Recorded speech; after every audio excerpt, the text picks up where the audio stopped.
all cares far away.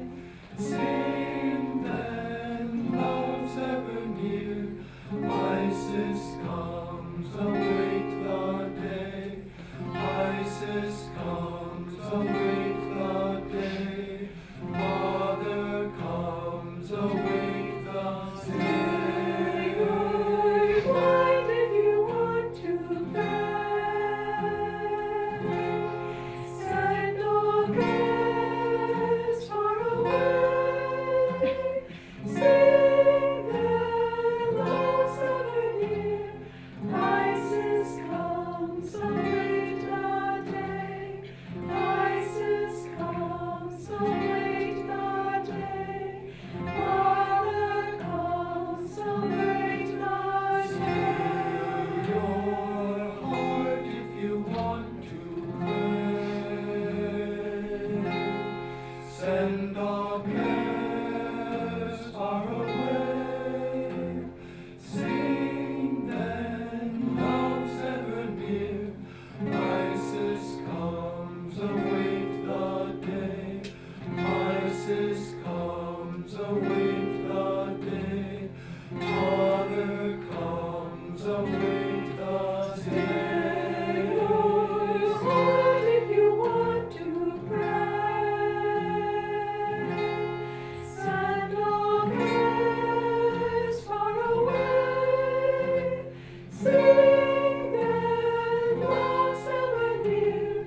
Isis comes, await the day. Isis comes, await the day. Mother comes, await the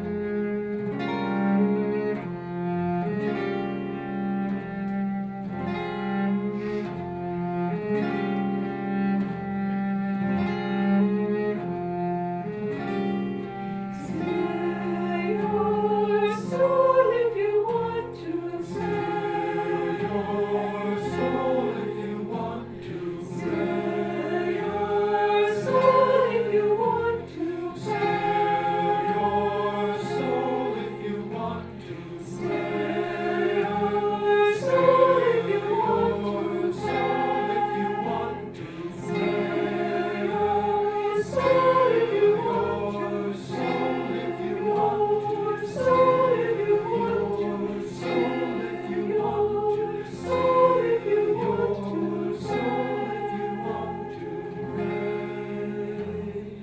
Isis comes, await the day. Isis comes, await the day. Mother comes, await the day.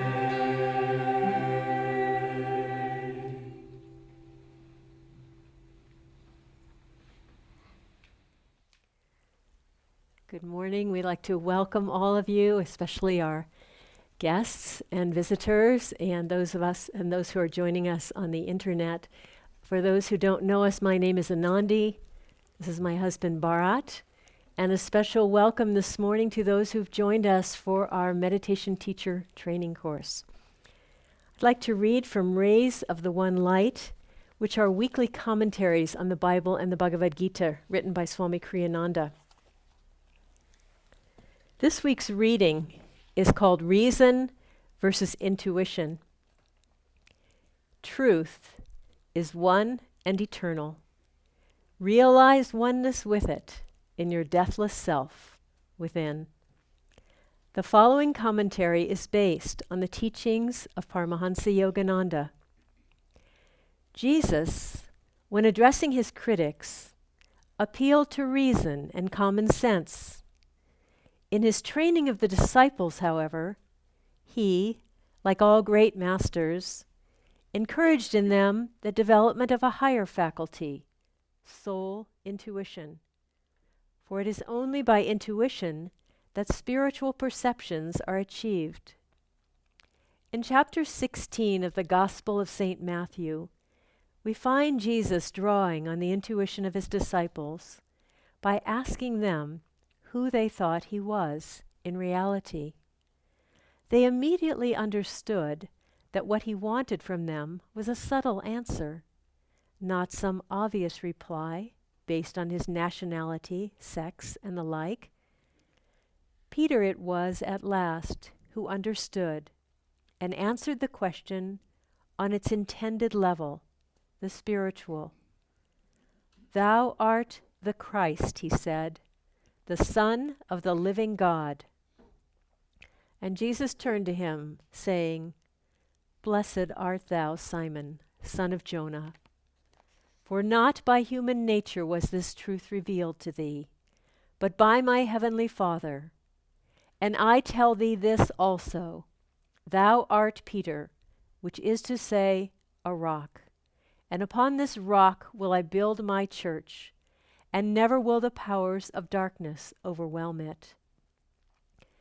Jesus was pleased with his disciple for relating to the question on its deepest level. Reason could not have given Peter that answer. The answer came through the faculty of soul intuition and proved him thereby to be a spiritually advanced disciple. It was his intuitive perception, that insight which cannot be shaken by tempests of reasonable doubt, that Jesus praised in referring to him as a rock. The church he referred to next was the edifice of cosmic consciousness. Any outer church institution would have to depend, as in fact the Christian churches have always done, on the level of understanding of its individual leaders and members. Peter's intuitive perceptions could never have been passed on to an outward succession of prelates. Clarity comes by direct soul perception. Confusion results from excessive dependence on reason as the guide to understanding.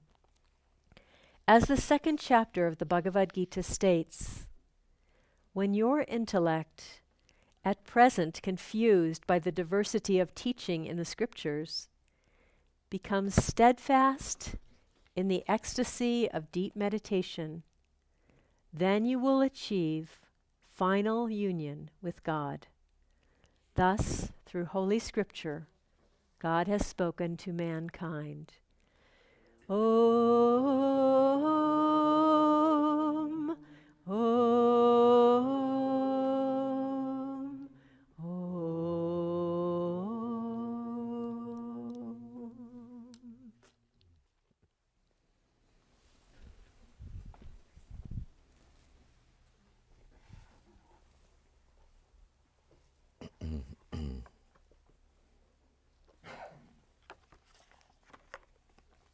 Good morning.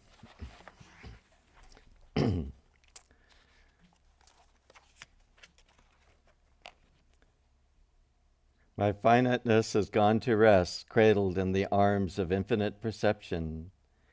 Noisy sense impressions quieted at the sound of thy softly approaching tread of inner peace. Calming my breath, wakeful in higher awareness, I sat stilly waiting. Inner sound, soul melodies, burst out and welcome to thy majestic coming, O King of Silence, with thy approach to my peace-decked meditation chamber. In the darkness hidden diamond chips of broken dreams, dimly glittering, hinting at the blazing glory of thy approach. I gathered all my sacred aspirations and tied them together into a single bouquet with strings of countless graces that I had received from thee. Then I offered that bouquet at thy feet. Lo, my humble offering was transformed into a bouquet of gold. With this gold I will construct a shining, ever-enduring temple in my soul, wherein I will sit on thy throne of peace.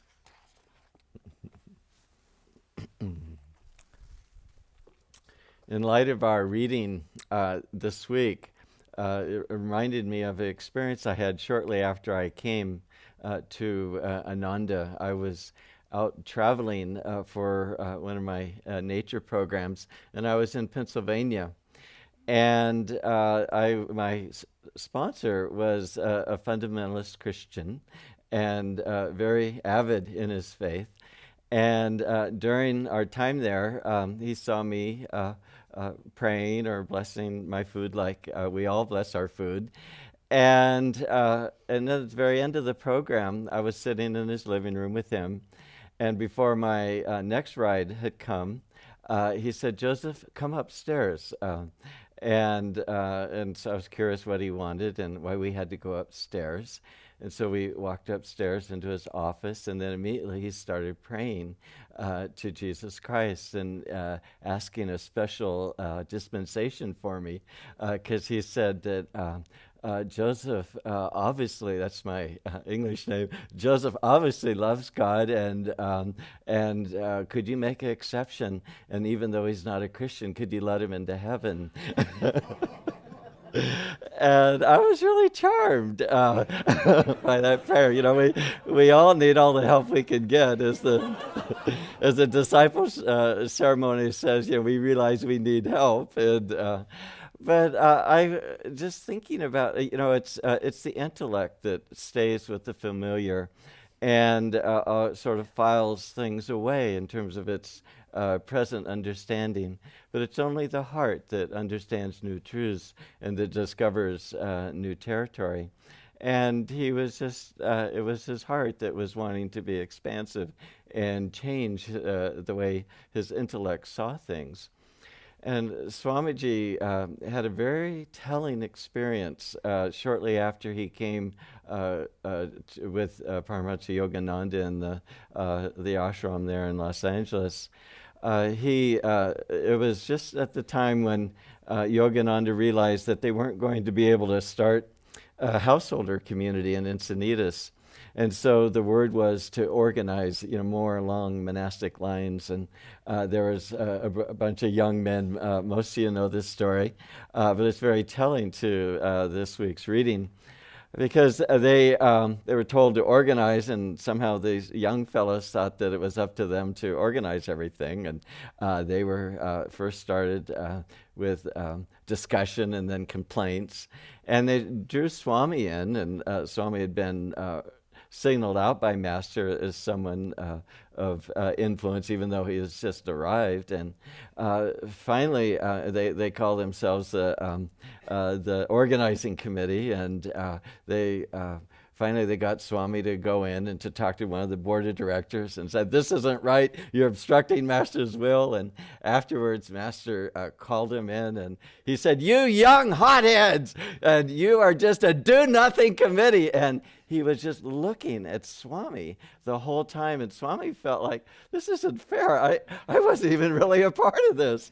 And he just went right, and all the other monks were there, and he just spoke very strongly to Swamiji. And later that night, Swami prayed, and he went to Master, and Master said, "I understand, but what you need is more devotion." Yogananda said that we can't really understand the divine laws without love. And what's very instructive about that story is that 2 weeks afterwards, Master was talking to a small group of monks, and he said to Swamiji, "You have a great work to do." And it was because Swami understood on the deepest level that it's through attunement with Master and through love that was going to enable him to really represent and share Master's consciousness in the world. I've come to realize that we aren't trying to change the world. We're trying to become the world. I was giving a lecture in Halifax, and there was a man there that was just very tense, and he just said, "There's just not enough time for, the earth is not going to exist any longer, and I got to work with every child in the universe, and I've only worked with 30,000 so far," and there was just so much tension that he had. I mean, a very wonderful man and doing a lot of wonderful things. But how are we going to reach people with a sense of divine peace, with that kind of tension, when we have that sense of doership, that where we're acting from our own consciousness rather than the consciousness of God? Paramahansa Yogananda said that intuition is soul knowledge, and that it's as large as the universe. I had the great fortune in the 80s to visit Mount Athos, and it's a peninsula on Greece where it's very isolated, and this is where the Desert Fathers went after they were pushed out of Egypt, and they came in the 7th century, and since that time, it's all they do there. There's about 20 monasteries, and it's very isolated. Only 7 foreigners a day are allowed to come. And they just said that I was talking to one abbot, and he said there's only one rule on Mount Athos, and that's living in the Spirit of God. And it was just a thrilling place to be in. And I walked out of one monastery in the evening, and there's no industry, just complete silence throughout the whole land there. And the ocean was very still. People can't come within 300 yards of the area, but I just noticed way out in the distance a tiny little light just miles away out in the Mediterranean.